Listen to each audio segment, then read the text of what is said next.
Les appels à la vigilance n'ont sans doute pas été mesurés sur le littoral atlantique. Et la prudence reste toujours de mise en raison des risques de noyade à cause des baïnes, ces courants formés par des bancs de sable qui emportent en un rien de temps les nageurs au large. La préfecture avait émis une alerte maximale et hier, ce sont 17 personnes qui ont été emportées à Biarritz, ce qui a donné lieu à un sauvetage général d'envergure, Thibaut. Oui, avec un jet ski et un hélicoptère, les secours sont allés chercher ces baigneurs très loin, à plus de 800 mètres du bord.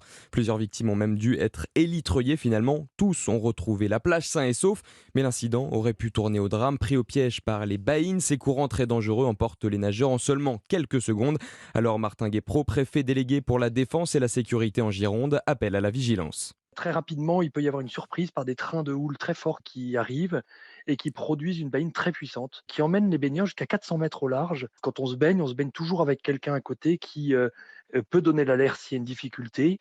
Et si on est malheureusement pris dans une baïne, il faut se laisser flotter, se laisser ramener vers le bord et surtout pas lutter contre la baïne. Aucun nageur n'y résiste. Et la préfecture n'a pas levé son alerte, il faut rester très prudent. Dans le sud-ouest, les baïnes sont redoutées. Depuis le début du mois de mai, déjà 5 personnes sont mortes sur le littoral aquitain, emportées par ces courants meurtriers. Et pour rappel, l'été dernier, 400 personnes sont mortes noyées en France.